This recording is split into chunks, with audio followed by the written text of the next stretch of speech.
Buenas tardes, licenciado. Cada uno de ustedes. Buenas tardes, licenciado. Igualmente, gracias. Bueno, vamos a continuar con nuestro cursito, recordándoles que delito es una acción típica, antijurídica y culpable. Acción típica, antijurídica y culpable. La acción, ya sabemos que es una conducta humana voluntaria. Ya vimos lo que es la acción omisión, la omisión propia, la omisión impropia, cuando hay ausencia de acción. Después nos fuimos a la tipicidad, el elemento tipo, que es una acción típica. Si existe una conducta humana voluntaria que se encuadre en un tipo penal, eso se llama acción típica. Y ya recorrimos los elementos objetivos y subjetivos del tipo. Los elementos objetivos del tipo ya sabemos que es la conducta, objetos de recaer la acción, los sujetos tanto activo como pasivo y el bien jurídico tutelado. Ya vimos también los elementos subjetivos del tipo, que son dos, que es dolo y culpa. Ya el dolo ya explicamos ya sobremanera y la culpa igual. Esos son los dos elementos subjetivos del tipo y en conclusión, esos son los elementos del tipo, tanto elementos objetivos como elementos subjetivos. Es importante, hay un tema que es poco tratado en Guatemala, pero yo creo que Guatemala es uno de los pocos países que lo tratan. Y de veras, y yo los invito a que vayan con otros compañeros de otras subsecciones o de otras universidades y pregúntenles si miran este tema que vamos a ver ahorita. No lo ven porque no está en nuestro código taxativamente, y como no está en nuestra ley taxativamente, entonces no se ve. Pero es lastimoso porque si no se ve, si no se estudia, se cometerían grandes injusticias. Vamos a plantear lo siguiente. Con los celulares, ¿verdad?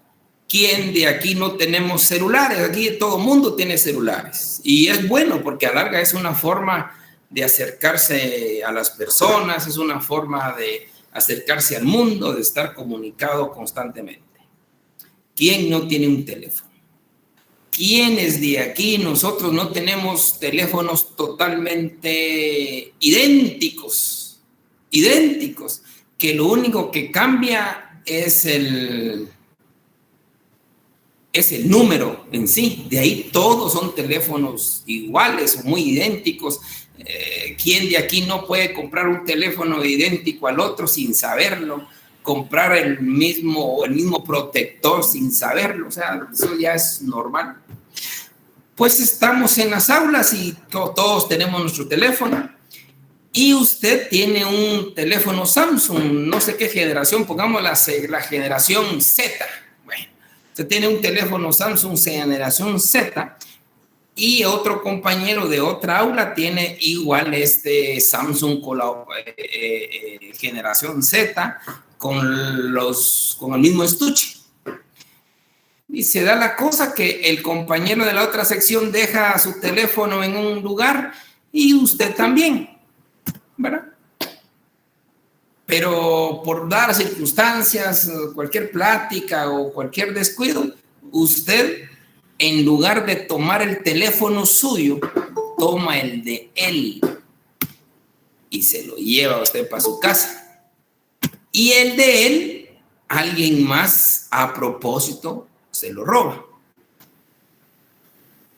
Entonces viene el compañero de la otra sección, empieza a buscar el celular y efectivamente determinan que usted carga el de él y que usted es el ladrón.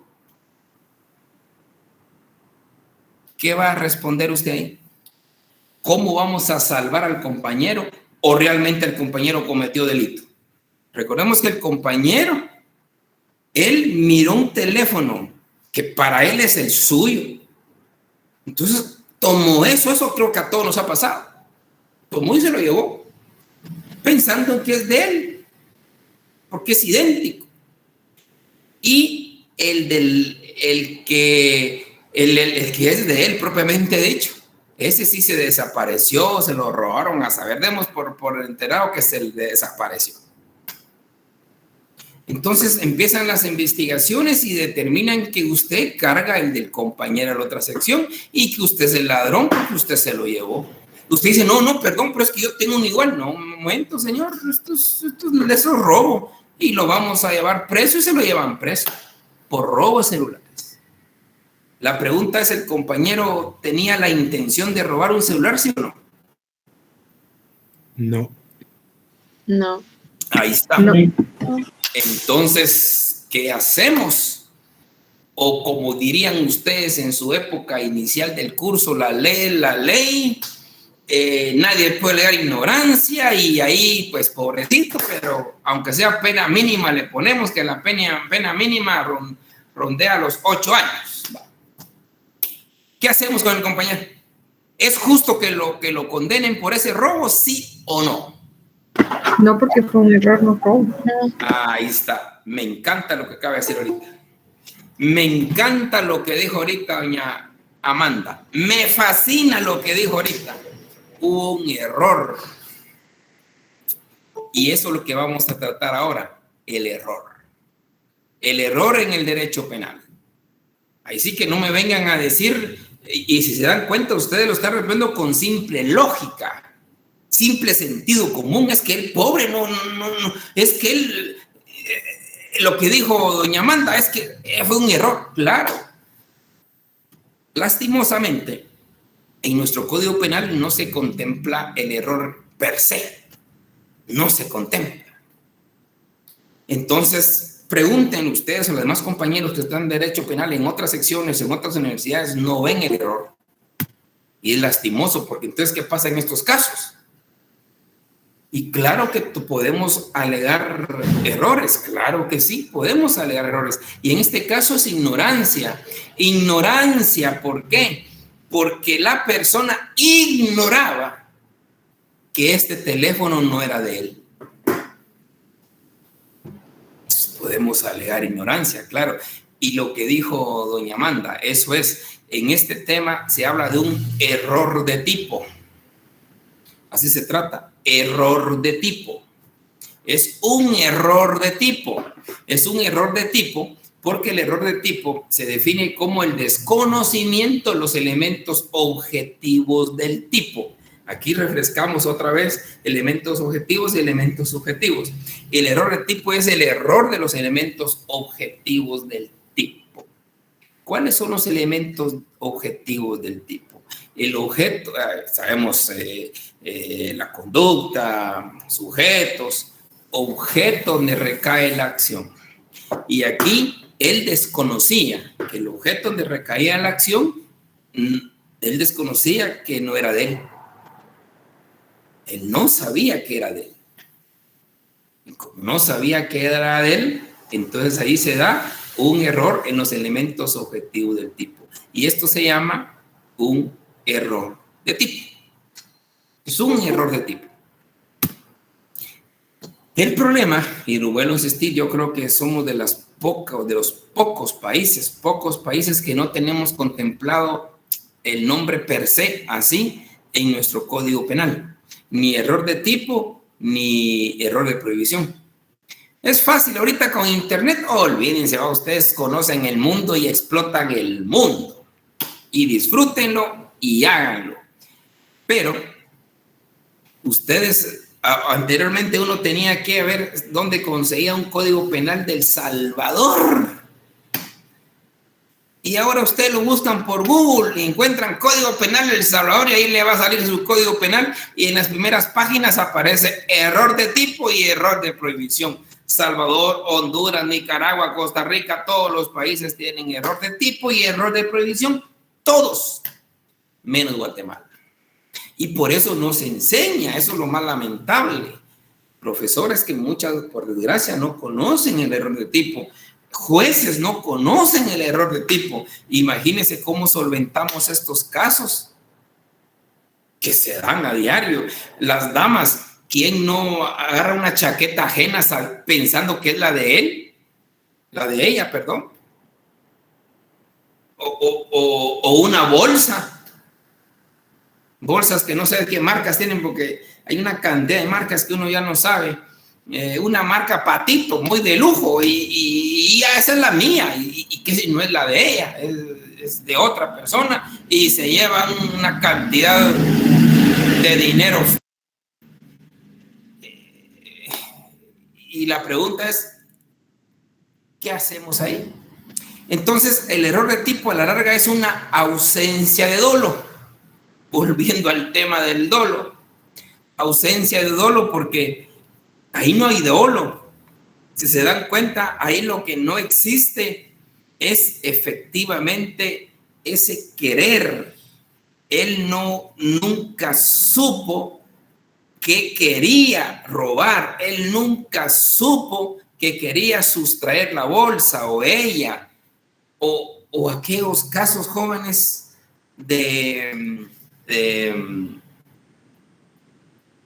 permítame, aquellos casos que nos puede pasar.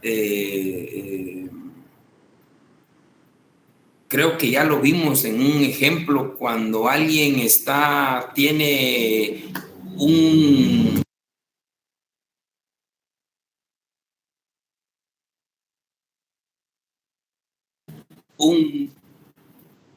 dispensador de cosas, de maíz, frijol, una abarrotería enorme donde venden harina, miga de pan y cal y todo lo demás. Y dentro de esos, por error de otra persona, le da, en lugar de harina, le da cocaína. Y el tendero pues vende lo que está ahí. Y está vendiendo ese saco. Pero el vendedor no sabe que lo que tiene es cocaína. Él cree que en su mente es harina. Ahí hay un desconocimiento de los elementos objetivos del tipo. Hay un error de tipo. Existe una ausencia de dolo porque el hombre no sabe lo que está ahí. No conoce lo que está ahí. Como la señora que agarró una cartera ajena, tampoco conoce que esa cartera era ajena. Lo del teléfono tampoco también él desconocía que esa fue a adquirir un teléfono celular ajeno. Él creía que ese teléfono era propio, no ajeno. Distinto es cuando yo sé que ese teléfono no es mío. Y como ese teléfono no es mío, yo lo tomo. Ahí sí yo sé que ese es ajeno. Y más sin embargo, yo me lo llevo sin permiso de. Eso es diferente. Pero en este caso, yo creo que ese teléfono es mío. O sea, nunca se me pasa por mi mente que sea ajeno. Dígame a quién no le ha pasado esto. Hace poco a mi esposa le pasó exactamente esto. Fue en un parqueo, dice que estaba, y va de meter la llave a su carro. Y que bueno, que era mujer, si no es capaz que la hubieran baleado, porque a dos parqueos estaba otro carro similar al de ella, pero que sí era de ella y no el que ella estaba abriendo. Cosas así. Imagínense que se hubiera abierto y se hubiera conducido el vehículo, pero andaba en otro carro y la presan. Y de hecho, es que yo creí que era mío. Ahí está el error. Entonces se llama un error de tipo. Y eso a todos nos puede pasar, a todos. Un error de tipo también se da cuando... y ahí es un ejemplo de libros. ¿Y qué puede pasar? Lo que pasa es que no estamos solos inmiscuidos en el tema, pero puede pasar que hay gente que va de cacería a recintos estrictamente de la cacería. Y están los animales, suele oírse feo eso, pero sí ocurre, donde las personas sí pueden disparar y matar animales, ¿verdad? Por desgracia, como diversión, se da. Y en Guatemala igual. Entonces, mira que en los arbustos hay un movimiento ahí. ¿Y qué es lo que hace si usted está en un recinto de de cacería y mira un movimiento y dice, aquí hay un animal de ver, tiro y dispara y resulta que hay unos niños vecinos que andan por ahí, se metieron a ese recinto y él los mató. ¿A quién mató él? Él mató a un animal. No, en su mente era un animal, pero en la realidad es un niño. Entonces, ahí que hubo también. Ahí hubo un error también. Es que es complicado, pero es la verdad. La persona nunca en su mente mató a un niño, nunca. Él creía que era venado el que estaba ahí. O un jabalí o qué sé yo, ahí estaba. Entonces, ahí es donde existe y se da mucho ese error. El error, porque usted cree, en otras palabras, el error es que usted no sabe el delito que está cometiendo. Eso sería una definición más chapina, más fácil de comprender. Usted desconoce que lo que está haciendo es cometer un hecho delictivo. Usted desconoce. El de la harina, el que en lugar de, él sabe que está vendiendo harina, pero realmente es cocaína, él desconoce que está cometiendo ese delito de tener almacenado y estar vendiendo droga. Usted desconoce que ese teléfono era ajeno, que no era suyo. Usted desconoce que esa maleta era suyo. Usted desconoce que el que está detrás del arbusto era un niño, porque es un lugar, un recinto de puros animales y de cacería. Cosas así son errores, como lo dijo perfectamente doña Amanda, son errores. Y el derecho penal pues no va a castigar errores. Son errores.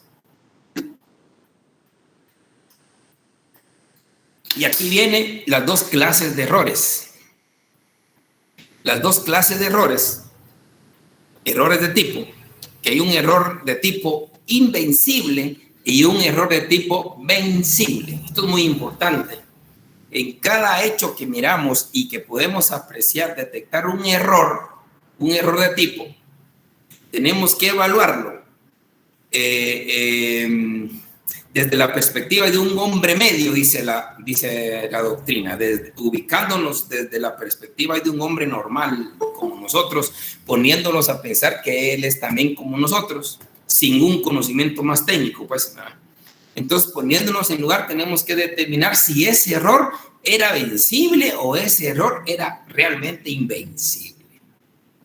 Y aquí las consecuencias son distintas, porque si es un error invencible, si usted como juzgador se pone en el plan de la persona, dice, yo también me era equivocado de celular en ese momento, yo también me era equivocado de bolsón, yo también me hubiera equivocado de vehículo. Entonces, en ese caso se da un error de tipo invencible. Y la consecuencia es que ya no es típico, ya no es una acción típica porque deviene de un error de tipo. Ya, ese es el error invencible. Su consecuencia es que no existe, anula prácticamente la tipicidad.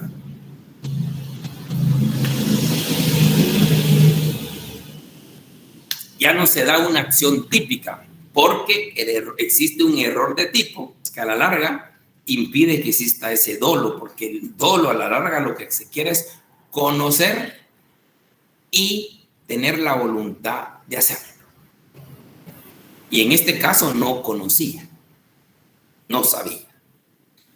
Ahora se puede dar el otro error, que es el error de tipo vencible. El error de tipo vencible, es porque colocándonos desde la perspectiva de un hombre medio, de una persona normal, podemos decir el sujeto activo pudo haber vencido el error.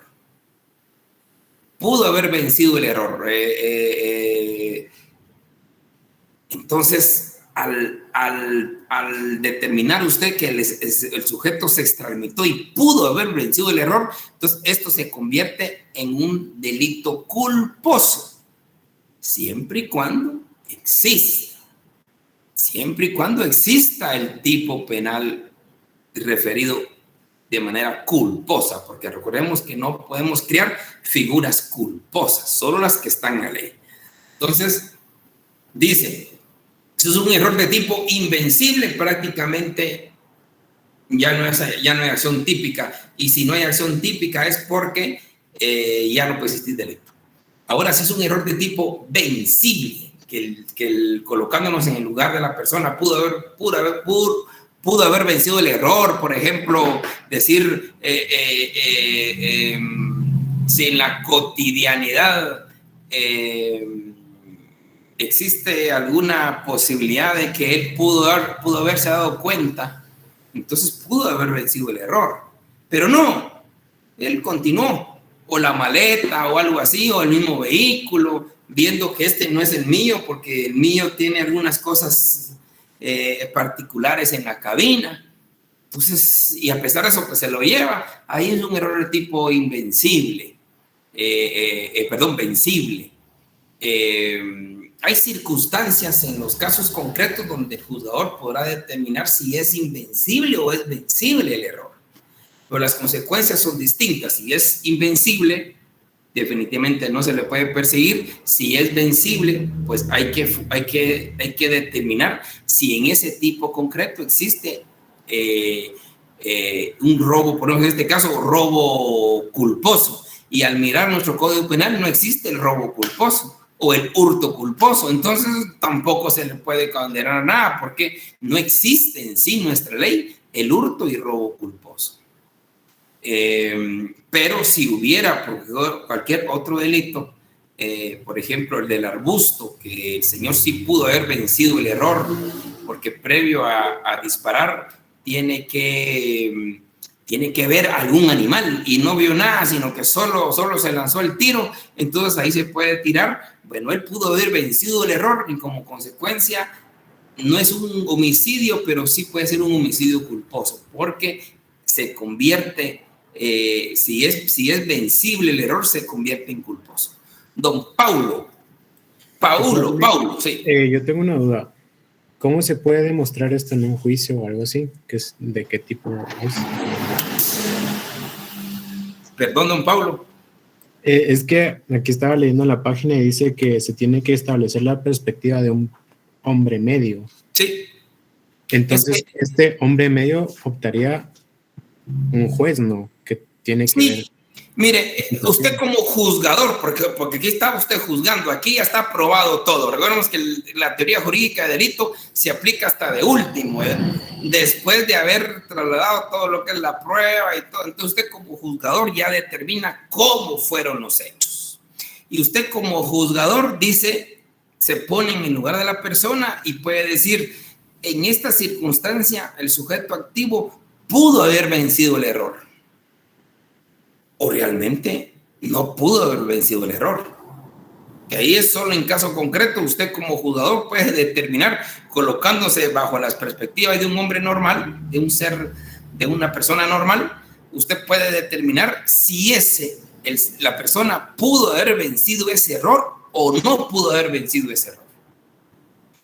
Por ejemplo, un error de tipo vencible se puede dar en aquellos casos, por ejemplo, estoy poniendo un ejemplo así sencillo, que a usted le regalan un vehículo. A usted le regalan un vehículo. Y le dicen, bueno, mira, aquí está su primo lejano, que viene de Estados Unidos. Mira, vos toma tu vehículo, aquí te voy a dar una fotocopia de la tarjeta. ¿Usted qué hace? Pues ni modo, aquel viene de Estados Unidos, entonces se lo va a cargar. Y lo carga y sale. Y en la carretera lo detienen y dicen, mire, ese vehículo está robado de Estados Unidos. Ahí es donde usted como juzgador empieza a analizar si ese error de tipo era vencible o era invencible. Usted es un error de tipo porque la persona desconocía que ese carro era robado. Lugar. Su primo le manifiesta que se lo regala por algún acto que usted haya cometido, o una graduación o lo que sea. Pero mira, aquí está una fotocopia nada más sin autenticar de un documento donde garantiza que ese vehículo, donde medianamente establece que ese vehículo viene de Estados Unidos. Persona, si nosotros nos colocamos como una persona de una perspectiva normal, ¿qué cuestionamos? Decimos, si se lo hubiera dejado entregado con todo y papeles, autenticado y todo, ahí sí es un error un error de tipo invencible, porque ahí es imposible vencer ese error. Pero si no le dan nada más que solo un documentito así sencillo, sin autenticar y fotocopia, a ver si usted no duda. Entonces, ahí, para mí, en este segundo caso, sí se le puede aplicar un error de tipo invencible. Y en consecuencia, ese delito de robo o encubrimiento se convierte en culposo. Pero como robo de hurto no hay culposo, entonces no se le puede juzgar por culposo. Entonces tendríamos que ir a encubrimiento culposo. Y el encubrimiento culposo, si hubiese tipo penal de encubrimiento culposo, entonces se va por ese delito, por encubrimiento culposo. Porque usted pudo haber vencido el error. Es en cada caso concreto, pero ya tenemos el conocimiento de que no creamos que nadie puede alegar ignorancia. Claro, en este caso, pues la gente ignora. Yo ignoré, perdone, pero es que mi primo, él vine de Estados Unidos y me lo regaló. Entonces lo usé. Ahí ya usted como juez es el que va a juzgar nada más hasta qué punto es un error de tipo vencible o invencible. Recordemos, jóvenes, que el derecho penal no está escrito, todas las resoluciones no están escritas en piedra, jamás. Usted tendrá su criterio, tengo el mío, y somos libres de expresar nuestro criterio.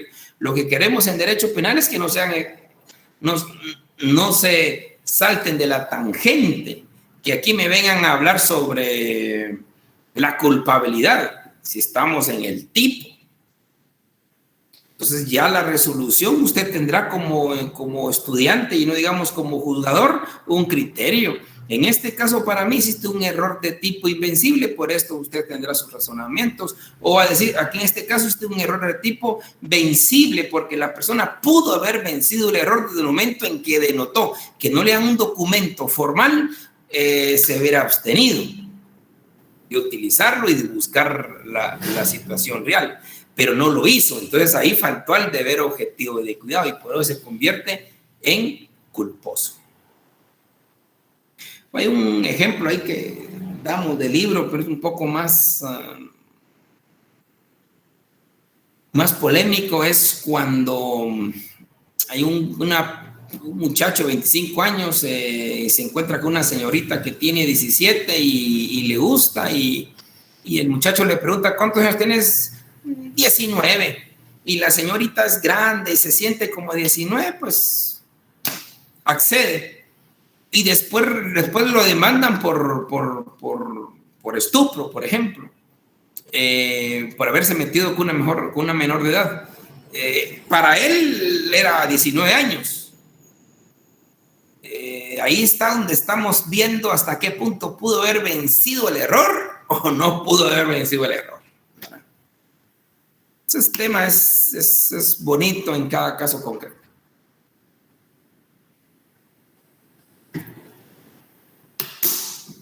Muy bien. También tenemos unas clases de error de tipo especial. Esto se da muchísimo en doctrina cuando se habla el error en el golpe o error en persona. El error en persona, vamos a empezar por este último, es cuando el sujeto activo se confunde de sujeto pasivo. Entonces, ahí no hay, como ese error en persona es la persona en sí. Le encargaron la muerte de Juan, pero mata a Pedro por equivocación. ahí no afecta el resultado porque él quería matar a una persona y mató a una persona, a otra, pero mató a una persona. No cambia el resultado. Ahora, el error en el golpe, el aberratio ictus, ahí sí modifica el resultado. Ahí sí existe una relevancia en el resultado. Porque el error en el golpe es usted le apunta a Juan con la intención de apuntar a Juan, pero le da a Pedro. Ahí el fallo de la puntería. Es el error en el golpe, por el error en el golpe. Aberratio ictus. Entonces ahí sí existe una relevancia porque el derecho penal lo castiga con el concurso de delitos. Usted apuntó con la intención de matar a Juan, pero no lo mató, entonces queda en grado de tentativa, un homicidio en grado de tentativa, pero mató a Pedro, a quien no tenía intención de matar, sino que fue por falta de puntería. Entonces ahí se da un homicidio culposo. Entonces él cometería 2 delitos: la tentativa de homicidio y un homicidio culposo. Eso es en el aberratio ictus, en el error en el golpe. Error en persona, ahí sí no tiene ninguna relevancia porque quería matar a Juan y mató a Pedro, pero es que no existe error en el golpe, sino fue error en persona. Ahí no hay ninguna relevancia porque se va a aplicar únicamente el homicidio doloso que corresponde. Y el último tema de la tipicidad, estamos hablando de la preterintencionalidad. Esto no sé si ya lo vimos la vez pasada, la preterintencionalidad. La preterintencionalidad es una figura que existe solo en las legislaciones antiguas. Ya en las legislaciones modernas ya no existe.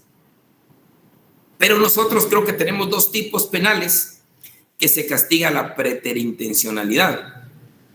Y la preterintencionalidad es tener la intención de cometer un delito. Usted tiene la plena intención de cometer un delito. Usted la tiene y lo hace. Pero resulta que el resultado fue más allá de lo que usted realmente perseguía. Esa es la preterintencionalidad. Usted quería cometer un resultado, pero no tan grave como el que realmente cometió. En la doctrina actual y las legislaciones modernas, vuelvo a insistir, ya no lo tratan como tal, como preterintencional, sino que lo tratan como un concurso ideal de delitos. El concurso ideal, perdonen, me estoy metiendo a Honduras, esto lo vamos a ver después de la culpabilidad, pero es un concurso de delitos lo que se aplica aquí hoy día en la doctrina moderna y legislaciones actualizadas. La nuestra todavía existe el homicidio preterintencional, por ejemplo. Creo que existen 2 nada más, o el aborto preterintencional o algo por ahí, y está el homicidio preterintencional. Los únicos. Ahí está un atenuante de la preterintencionalidad. Es lo único que existe. Y definiendo, vuelvo a insistir, la preterintencionalidad es que usted tiene la plena intención de cometer un delito, pero no tan grave como el que al final de cuentas cometió.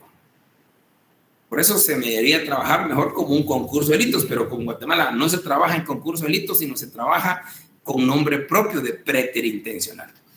Y yo hace muchos años les comento un caso, y es cierto este caso, yo estuve litigando ese caso en su momento, estamos hablando del año 2005, por ahí me recuerdo en Jalapa. Se condenó, interesante porque se condenó a pena de muerte a un señor por matar a su hijo. Lo condenaron por parricidio y le impusieron la pena de muerte. Eso fue como 2004, creo, sí, 2004, 2005, todavía estaba el tema de la pena de muerte en sí. Entonces me tocó ir a defenderlo en apelación a Jalapa. Te lo comento por caso realísima, es real. ¿Y cómo fue el caso? ¿Y por qué prosperó la defensa? Esto era sencillo. No era, y uno no entiende por qué los jueces de sentencia lo condenaron al padre de familia, lo condenaron por parricidio. Y cada vez que cuento este caso todavía no lo entiendo, y así pasará en muchos casos de su vida profesional, jóvenes, donde ustedes no van a entender a los jueces y no los van a entender, es que no creen. Pues este caso es igual. Por eso que la defensa no crea que fue tan difícil, fue tan fácil, una cosa tan sencilla. Les cuento la historia.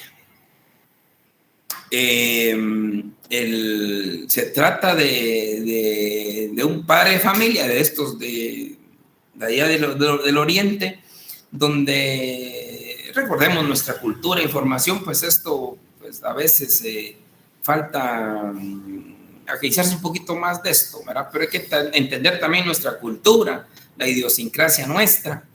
Entonces, hay un niño, el señor tiene un niño, ya no me recuerdo la edad, como 7 o 10 años por ahí, y a veces los niños lloran, ¿verdad? Todos fuimos niños, nadie de aquí sabe si fue tan llorón o no, pues nadie, ya no lo recordamos ni lo queremos recordar. Hoy nos creemos unos grandes valientes y hacemos ejercicio y que no lloramos por nada, pero no sabemos cuando teníamos 8, 9, 10 o 11 años, no lo sabemos. Pues este niño estaba por esa edad y al parecer cualquier cosa y el niño lloró y no lo calmaban de llorar. Entonces el señor ya enojado, bueno, vos patojo, ya saben ustedes cómo lo tratarán. ¿Por qué estás llorando? Y no sé qué, te voy a enseñar a llorar, pero de a de veritas. Usted ya sabe lo que significa el hacer llorar de a de veritas. Y efectivamente el patojo no calmaba de llorar y el señor lo agarró, lo colgó en una rama de un árbol que tenían en la casa, lo colgó y le empezó a pegar. ¡Paz! Pegándolas para que llorara de a de veritas, no de las cosas que tenían que estaba chillando. ¡Paz!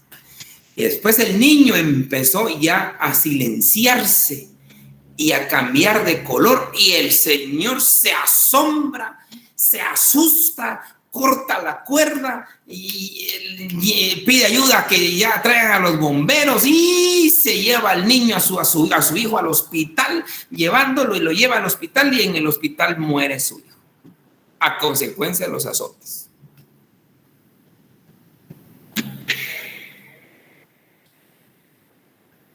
Triste historia, pero se da. El tribunal de sentencia le impuso parricidio, pena de muerte. ¿Qué dicen ustedes?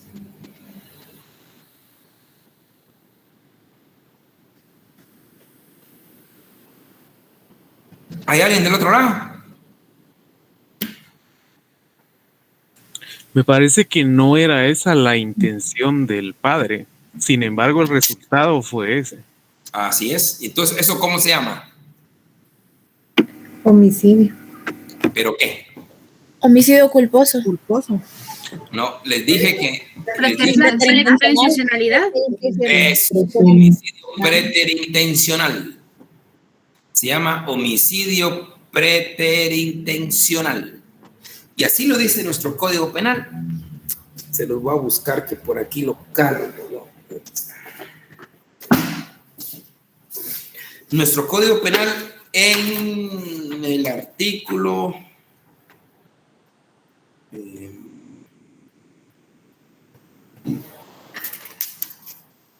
126 dice: quien cometiere homicidio preterintencional, nada más eso dice, solo eso.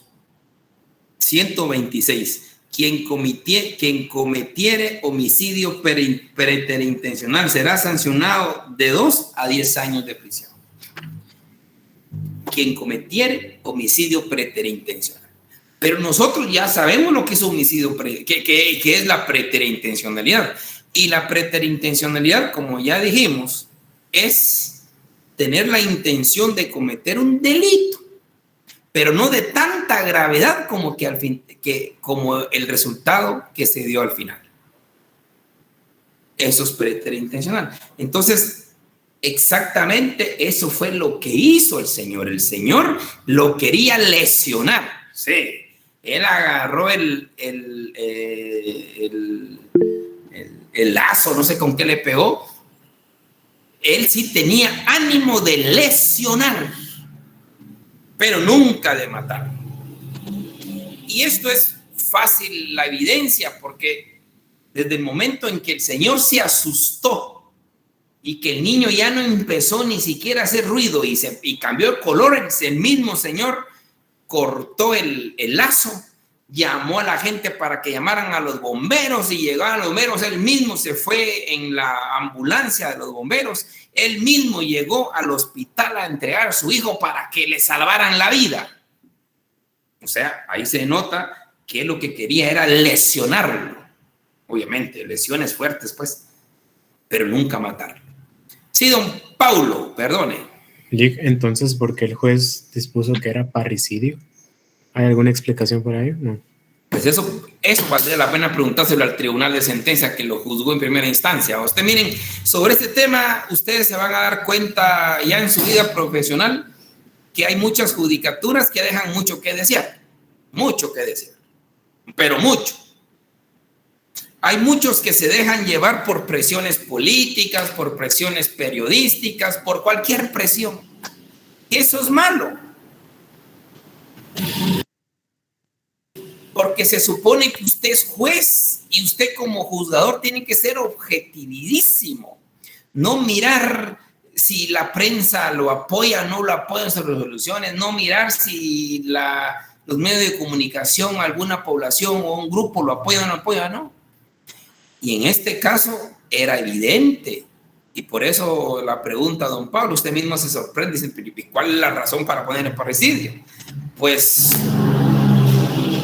simplemente se dejaron llevar quizás el asombro de haber colgado a un niño y pegarle, ¿verdad? Bajo una situación de alevosía, porque el niño ahí no se puede defender de nada. Pero es lo que es el 126, como ya leímos, está claro, pues, el que comete el delito en un delito preterintencional, y la preterintencionalidad ya sabemos que es tener la intención de cometer un delito, pero no de tanta gravedad como al que al final de cuentas se cometió. Sí, don Rodrigo. Licenciado, a mí me surgió más que todo la duda, ahí no se podría tomar como un error de tipo vencible o evitable. ¿Y por qué de tipo? Porque el Señor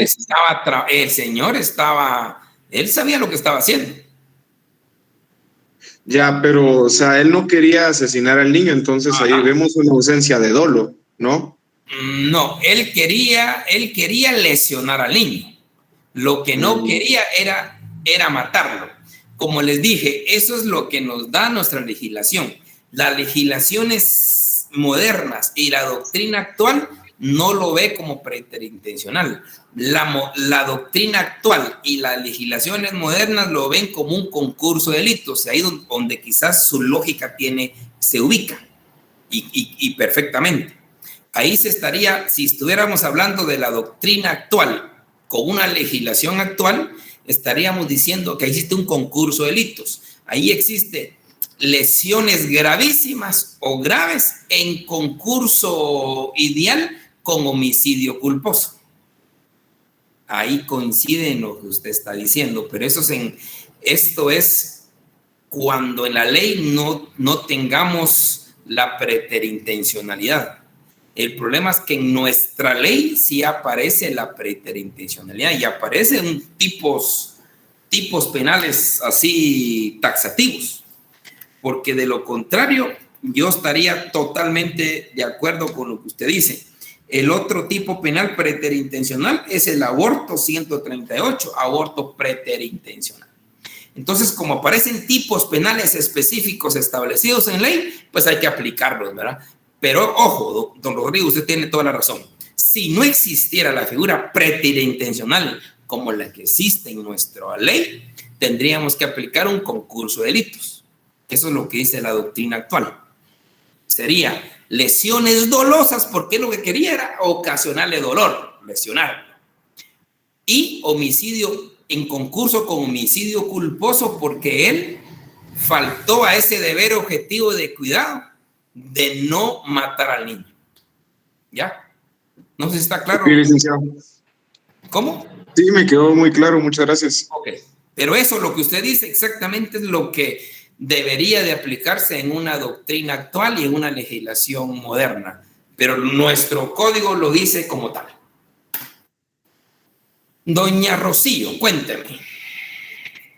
Licenciado, buenas tardes. Mire, una pregunta. En el caso que usted menciona del niño, digamos que la defensa también tiene que ver en la sentencia que dio el juez, es decir, pudo haber tal vez contratado a un profesional que expusiera esto de la preterintencionalidad, por ejemplo. Fíjese, doña Rocío, que sí. Si ahorita nosotros lo estamos aprendiendo, no digamos los abogados que también en un momento dado que ya son y que lo aprendieron, eso está claro. Lo que pasa es que a veces, créame, a veces los jueces son los jueces, ¿verdad? Y olvídese, a veces nadie puede con ellos, nadie. Y por eso es importante tener un tribunal de alzada. Y aún no menos importante tener tribunales de amparo.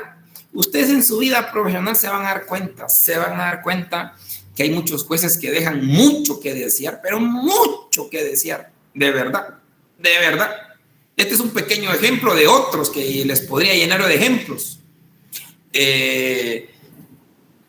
Y por eso está la alzada, como en este caso concreto que les planteo. Llegamos a sala de apelaciones y la sala de apelaciones revocó la sentencia y le puso el homicidio preterintencional. Ya no me recuerdo la pena que le puso al final, pero sí le colocó el homicidio preterintencional. Entonces, no entiendo. Gracias, licenciado. Estas son cosas, ustedes en su vida profesional van a sufrir como lo sufrimos todos nosotros. Eso sí es importante conocer la alzada, importante llegar a las acciones constitucionales, porque muchas veces ni la alzada entiende razones y tiene que ir usted a un tribunal constitucional. Por eso es que a veces nos desespera la justicia porque es muy larga. Pero es por muchos errores mismos que cometen jueces, que cometen las partes procesales, no solo los jueces. Así es el litigio, ¿verdad? Muy bien. Entonces lo importante era aclararles lo que es el error, la preterintencionalidad y el error de tipo. Y con el error de tipo aquí la vamos a parar, porque después cuando veamos la culpabilidad vamos a ver el otro error, que es el error de prohibición. El grave problema, y vuelvo a insistirles, que existe en Guatemala es que no lo tenemos taxativamente ninguno de los dos. No tenemos taxativamente ni el error de tipo ni el error de prohibición.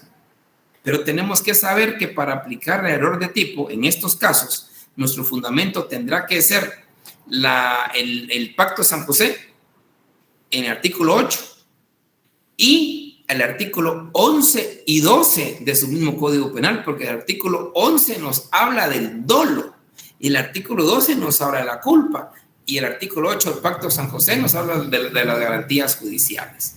Entonces, ese es el fundamento que tenemos para aplicar el error de tipo. Pero créanme que muchos jueces y muchos profesores, no me refiero a la San Carlos, a cualquier otra universidad, desconocen la aplicación del error de tipo por eso mismo, porque no está en nuestra legislación, ni mucho menos el error de prohibición, olvídese. Eso es un veneno, pero eso lo vamos a ver cuando estemos en la culpabilidad. Ahorita apenas terminamos lo que es el tipo y nos pasamos al tercer elemento, que es la antijuridicidad, que la antijuridicidad es en sí el injusto penal. La acción típica es el tipo de injusto, y es el tipo de injusto, y la antijuridicidad en sí se conoce en lo más común de los abogados. Eso es el injusto penal, la antijuridicidad, que a la larga es la contradicción. Existe una contradicción a la norma, una confrontación a la norma penal, y eso se llama antijuridicidad o el injusto penal. La antijuridicidad se puede dividir en una antijuridicidad formal y una antijuridicidad material. La formal, pues simplemente es un acto que contradice las normas, pero que no lesionan ni ponen en peligro un bien jurídico. Lo importante de la antijuridicidad es que son actos que vienen a contrariar la norma penal, que son contrarias a la norma penal, que son contrarias al fin de la norma penal, pero como es formal, no causa ni lesiona un bien jurídico tutelado. El ejemplo clásico de la antijuridicidad formal son las falsificaciones. ¿Cuántos de aquí no hemos falsificado firmas de presidentes, firmas de artistas, pero solo para jugar en casa y para... Ahí no lesiona, no lesionamos ni ponemos en bien jurídico protegido en problema alguno. ¿O cuántos de aquí no hemos dibujado billetes de 100 quetzales, de 200, pero para jugar, pero hasta ahí?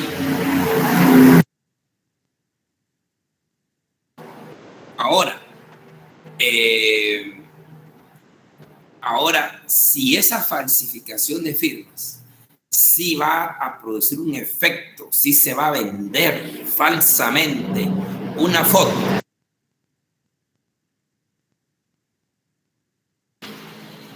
foto, y ahí ya se puede lesionar un bien jurídico tutelado que protege la autenticidad de la persona o la firma de la persona, ahí sí da. O el mismo billete, ya cuando se quiere, esa falsificación ya se quiere trasladar al comercio, entonces ahí ya se da la antijuridicidad material, ahí sí ya lesiona el bien jurídico tutelado. Entonces,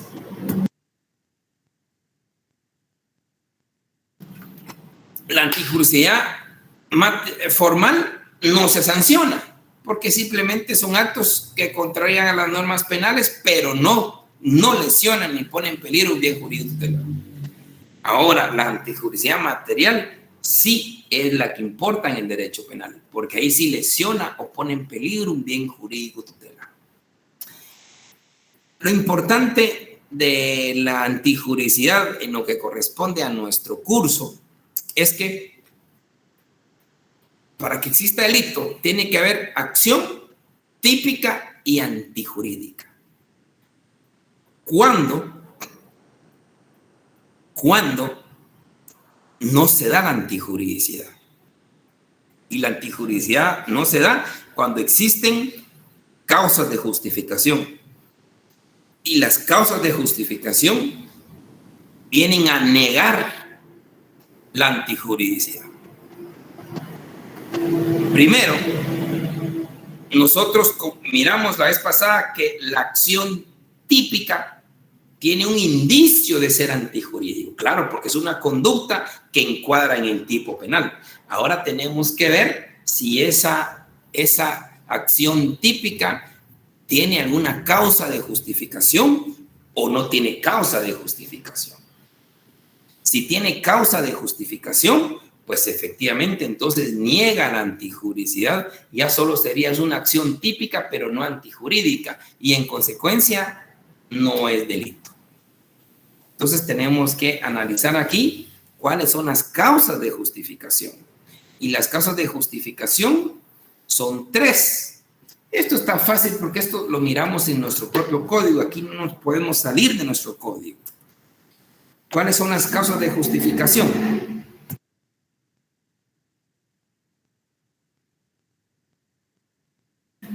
el artículo 24, ahí nos señala las 3 causas de justificación.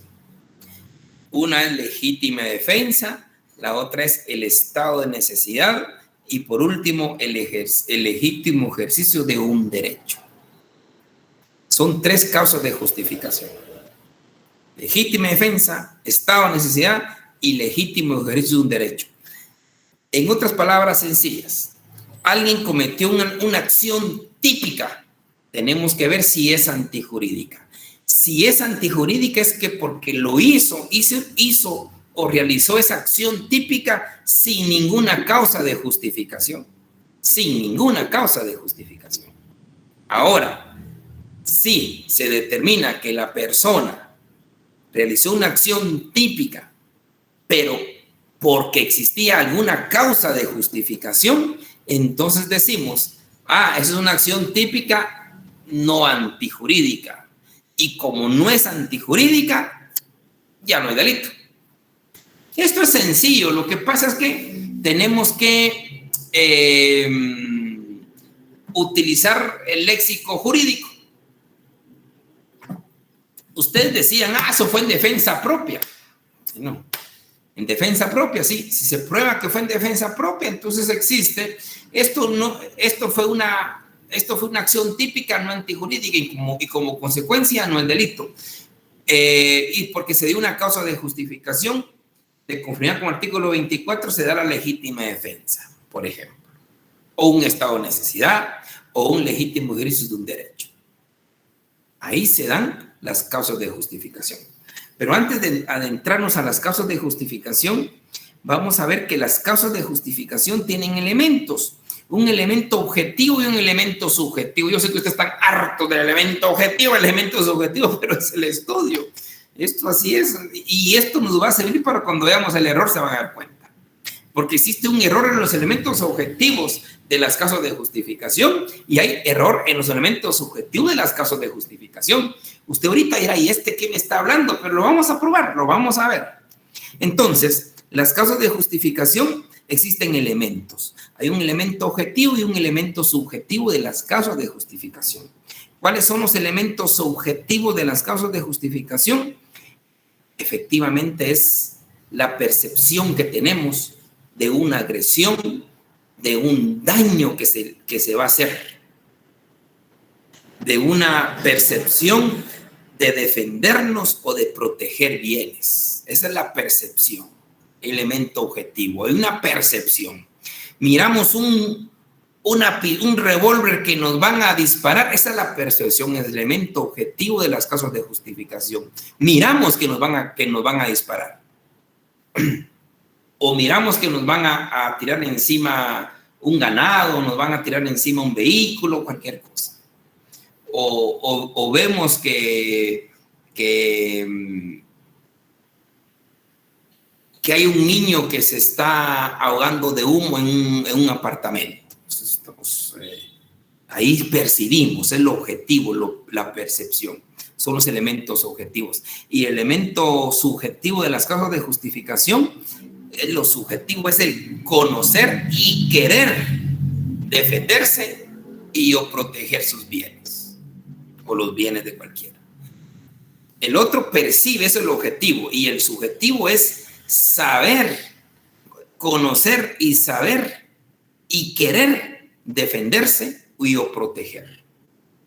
Porque usted, sin querer, pudo haberse protegido, pero no sabía. Entonces no entra la legítima defensa. No entra la legítima defensa. Porque el elemento subjetivo es importante. Usted sabe y conoce que se tiene que defender y quiere defenderse. Ese es el elemento subjetivo de las causas de justificación. Entonces, el elemento objetivo es la percepción y el elemento subjetivo es que usted quiera defenderse y conocer que se está defendiendo. Es necesario. Sobre eso es interesante y vamos a ver algunos casitos, pero para mientras usted, y para avanzar, me gustaría que leyeran ustedes en su casa qué es la legítima defensa, qué es el estado de necesidad y el legítimo ejercicio de un derecho. Esto lo encontramos en su artículo 24 de nuestro Código Penal. Ahí están los casos de justificación. Y para recordarles, es una acción típica sin ninguna causa de justificación. Eso es antijuridicidad.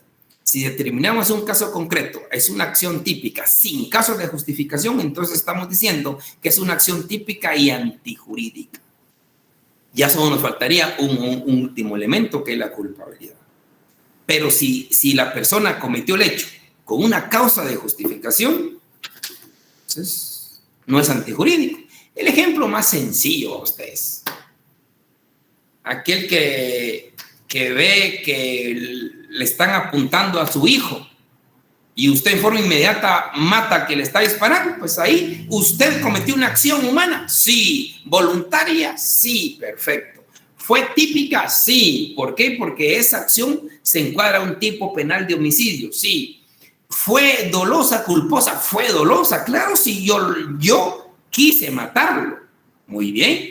Ahora vamos a ver a la antijuridicidad. ¿Es antijurídica? No, no es antijurídica. ¿Por qué? Porque lo hizo con una causa de justificación. ¿Qué causa de justificación? Legítima defensa. ¿Por qué? Porque defendió a su hijo a quien iban a matar. Entonces, en este caso, no es una acción típica, no antijurídica. O sea, en conclusión, la antijuridicidad es que no exista ninguna causa de justificación. Y ustedes en su artículo 24 ya leerán cuáles son las causas de justificación: legítima defensa, estado de necesidad y legítimo ejercicio de un derecho.